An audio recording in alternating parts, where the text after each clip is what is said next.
नमस्कार, Kumar astro science में आपका स्वागत है मेरे एक नए वीडियो के साथ। आज के इस वीडियो में हम बात करेंगे लर्न एस्ट्रोलॉजी डे 23 के विषय में।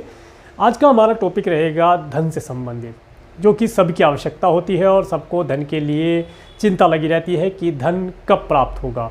तो आज के इस वीडियो में हम कुछ इसी तरह की चीज़ों को आपके सामने लेकर के आए हैं, जिनके माध्यम से आप पता कर पाएंगे कि आपके पास धन कब आएगा और कौन कौन से धन योग आपके चार्ट के अंदर है। तो उनके विषय में आज हम जानकारी प्रदान करेंगे।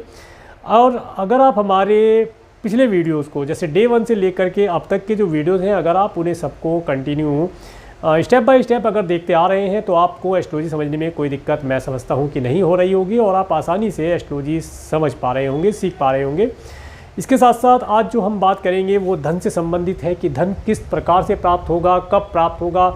मेरे पास भी बहुत सारे क्लाइंट आते हैं जिनकी समस्या धन से रिलेटेड होती है। उन लोगों का अधिकतर क्वेश्चन होता है कि हमें धन कब प्राप्त होगा। पहला क्वेश्चन यही होता है कि धन कब प्राप्त होगा। दूसरा होता है क्या हमारे चार्ट के अंदर कोई धन योग है, हमें धन प्राप्त होगा। इस तरीके के सवाल क्लाइंट हमारे पास लेकर के आता है और आपके मन में भी इस तरह के सवाल आते होंगे कि क्या हमारे चार्ट के अंदर कोई धन योग है, कभी हमें धन प्राप्ति होगी और होगी तो कब होगी। इस तरीके के सवाल आम जन के मन में आते रहते हैं। और देखिए, इन सब चीज़ों के माध्यम से ही जातक एस्ट्रोलॉजी को सीख पाता है। जब सवाल आता है तभी उसका आंसर मिलता है। जिस तरह के न्यूटन के साथ हुआ, जो आइजैक न्यूटन थे, उनके सिर पर जब एप्पल गिरा ट्री से टूट करके, उन्होंने यह क्वेश्चन किया अपने आप से कि ये एप्पल नीचे ही क्यों गिरा।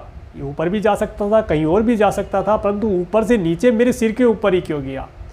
इस क्वेश्चन की खोज के अंदर या इस क्वेश्चन के आंसर को खोजते खोजते उन्होंने ग्रेविटी को खोज लिया और वे सक्सेस हुए। तो जो जातक क्वेश्चन करता है उसे ही आंसर प्राप्त होता है, वही सफलता प्राप्त करता है। इसी प्रकार अगर आप भगवत गीता पढ़ें तो आप देखेंगे उसके अंदर अर्जुन ने भगवान कृष्ण से युद्ध के मैदान के अंदर बहुत सारे क्वेश्चन किए और भगवान श्री कृष्ण ने अर्जुन के एक एक क्वेश्चन का आंसर उन्हें प्रदान किया और वहाँ से भगवत गीता प्राप्त हुआ, जिसके माध्यम से लोग लाभ प्राप्त करते हैं, सत्कर्म करते हैं, अच्छे कार्यों को, अच्छे और बुरे की सोच में फ़र्क आ जाता है, देखना सीख जाते हैं। इन सब चीज़ों के लिए देखिए क्वेश्चन किया, मेरा मेन कहने का मकसद ये है कि जिसने भी सफलता प्राप्त की उसने क्वेश्चन किया, उसके लिए आंसर प्राप्त करने के लिए उसने मेहनत की, तो उसे आंसर प्राप्त हुआ। इसी तरीके से जो लोग जो जातक ये देखते हैं कि धन कब मिलेगा, कैसे मिलेगा, क्या कोई योग है या नहीं है, तो उसके विषय में आज ये वीडियो मैंने बनाया है। तो आइए चलिए देखते हैं। ये हमारा बर्थ चार्ट है।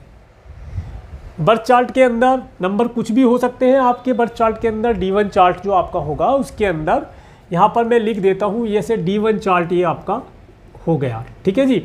ये आपका D1 चार्ट है। D1 चार्ट के अंदर आपके यहाँ पर कोई सी भी राशि हो सकती है लगन में और नंबर कोई से भी हो सकते हैं। मैंने यहाँ पर नॉर्मली 1 से लेकर के स्टार्ट किया है, जिससे कि आपको ईजी हो जाए समझने के लिए। चलिए देखते हैं। सबसे पहला जो सूत्र बताता है वो क्या कहता है कि आपको ये जानते, एक चीज़ मैं आपको बताना चाहूँगा, आप जानते होंगे ये लगन है, ये धन भाव है और ये लाभ भाव है, ये एजुकेशन का भाव है, ये भाग्य का भाव है और ये पराक्रम है। हम इन्हीं चीज़ों के ऊपर आज थोड़ा सा मंथन करेंगे और देखेंगे प्लेनेट किस प्रकार से हमें लाभ प्रदान करते हैं। तो आइए देखते हैं।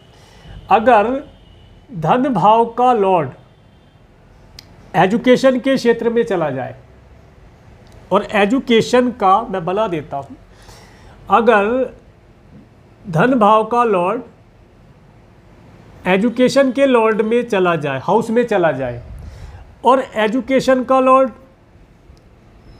लाभ भाव में आ जाए, तो यहाँ पर एक धन योग बनता है। जिस जातक के चार्ट में इस प्रकार से प्लेनेट आ जाते हैं, उस जातक को काफ़ी धन प्राप्त होता है, उसके जीवन में धन से रिलेटेड समस्या कभी नहीं आती। तो एक चीज़ आपने देखी। इसके साथ साथ अब मैं से यहाँ से हटाता हूँ और अगला सूत्र देखेंगे कि किस प्रकार से बताता है कि किस तरीके से जातक को लाभ प्राप्त होगा। आइए देखते हैं। देखिए, अगर सेकंड हाउस का लॉर्ड 11th हाउस में चला जाए तो धन लाभ होगा। एक सूत्र। अगला सूत्र देखते हैं। अगर लाभ हाउस का लॉर्ड सेकंड हाउस में आ जाए तो धन लाभ होता है। ये योग होते हैं। इसके साथ साथ अगर इसे भी हटा देते हैं यहाँ से, अगर सेकंड और 11th हाउस का लॉर्ड आपके फर्स्ट हाउस में आ जाए तो भी धन लाभ होता है। धन लाभ का योग बनता है, जातक को काफ़ी धन प्राप्त होता है। धन से रिलेटेड प्रॉब्लम उसके जीवन में नहीं रहती। मैं नहीं समझ सकता कि इस तरीके का योग अगर किसी के चार्ट में बना हो और उसे धन से संबंधित प्रॉब्लम फेस करनी पड़ रही हो। परंतु एक यहाँ पर कंडीशन में आपको अवश्य बताना चाहूँगा कि ये जो प्लेनेट हैं जो एक दूसरे के हाउस में गए, ये किसी प्रकार से पीड़ित ना हो, अस्त ना हो और रेट्रोगेट ना हो। अगर ये किसी प्रकार से पीड़ित है तो धन तो आएगा, परंतु उतना नहीं आएगा जितना इस योग को देना चाहिए, या इनके डिग्री कम है, शत्रु राशि में है। तो ऐसी अवस्था में जातक को धन प्राप्ति में दिक्कत होती है, परंतु प्राप्त अवश्य होगा, क्योंकि प्लेनेट आया है तो वो देगा अवश्य। डिले कर सकता है, कम दे सकता है, हार्डवर्क करा सकता है, परंतु देगा अवश्य। तो ये देखा आपने। इसके साथ साथ अब आप देखेंगे कि अगर यहाँ पर हमने ये देखा कि धन कब कैसे प्राप्त होगा, इसके विषय में आपने देखा। इसके साथ साथ अब मैं आपको एक और चीज़ बताता हूँ। आप जानते ही हैं महादशाएं चलती हैं। जब से जातक का जन्म होता है तो पहली महादशा होती है, दूसरी महादशा, तीसरी महादशा, चौथी महादशा, पांचवी महादशा, इस तरीके से छठी, सातवीं, आठवीं चलती रहती है। जब तक जीवन चलता है भी चलती रहती हैं। अगर जातक के, या अगर की जगह कहेंगे जिस जातक के प्रेजेंट टाइम में उसके सेकंड हाउस की महादशा चल रही हो तो उसे पर्याप्त मात्रा में धनों की प्राप्ति होती है। धन उसके पास आता ही आता है। सेकंड हाउस के लॉर्ड की जब भी महादशा आएगी तभी जातक को वह धन लाभ प्रदान करेगी और जातक को धन से संबंधित चीज़ों में लाभ होगा। इसके साथ साथ जब जातक के 6 हाउस की महादशा आती है तो यह भी जातक को धन प्रदान करती है। सेकंड हाउस की जब महादशा आएगी तो यहाँ पर एक थोड़ा सा अपवाद मैं आपको बताना चाहूँगा, वो यह है कि धन तो आएगा, परंतु हो सकता है लोन, ऋण, कर्जे के रूप में आए, परंतु धन प्राप्त होगा, ऐसा यहाँ पर पता चलता है। इसके साथ साथ जब 11th हाउस के लॉर्ड की महादशा आती है तो धन संचय कराती है। इस समय अंतराल के अंदर जातक धन संचय करेगा, उसके पास पर्याप्त मात्रा में धन आएगा। धन प्राप्ति के बहुत सारे सोर्सेज उसके पास होंगे और वे कई प्रकार से धन को प्राप्त कर पाएगा। इसे मित्रों का भी सहयोग उसे प्राप्त होगा। यहाँ पर एक चीज़ मैं आपको और बताना चाहूँगा, जब सेकंड हाउस के लॉर्ड की महादशा आती है तो ये धन कई प्रकार से दिलाती है। धन आएगा पर सेविंग की गारंटी नहीं होती है। धन पॉकेट तक आकर के चला जाता है। कभी कभी कुछ जातक हैं उनके 11th हाउस अगर स्ट्रॉन्ग हो जाए तो वे संचय भी कर पाते हैं, क्योंकि ये संचय का घर है, यहाँ संचय हो जाता है, सेविंग हो जाती है। अगर 11th हाउस का लॉर्ड वीक हो या 11th हाउस में पाप प्लेनेट हो, किसी भी प्रकार से 11th हाउस और उसका लॉर्ड या उसमें आया हुआ प्लेनेट पीड़ित हो तो जातक धन संचय नहीं कर पाएगा। धन आएगा जरूर और वह खर्चा होता रहेगा। तो इसमें फिर उपाय करना पड़ता है। हर चीज़ की रेमेडी है, हर चीज़ की रेमेडी है। उस रेमेडी को करने से उस दोष से बचा जा सकता है। अब अगर मान लीजिए किसी जातक के 6 हाउस की महादशा चली, और जैसा कि मैंने बताया कि जब 6 हाउस के लॉर्ड की महादशा आएगी तो जातक को धन प्रदान करेगी, परंतु कर्जे, ऋण, लोन इत्यादि के रूप में, और उसका धन व खर्चा भी होगा। खर्चा क्यों होगा? रोग, ऋण, शत्रु, इन सब चीज़ों के ऊपर इसका धन खर्च ही होना है। यहाँ पर उपाय करके जातक इस हाउस के प्लेनेट की महादशा के अंदर भी धन बचा सकता है, जोड़ सकता है उपाय के माध्यम से। तो ये देखा आपने। इसके साथ साथ अब आगे देखते हैं और एक सूत्र आपको बताते हैं अभी।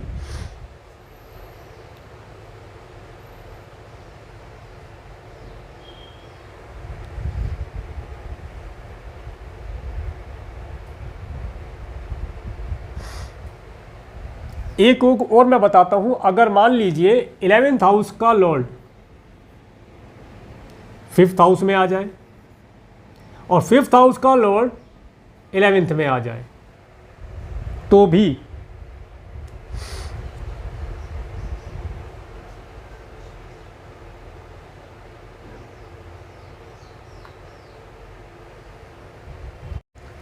यहां पर धन योग बनता है।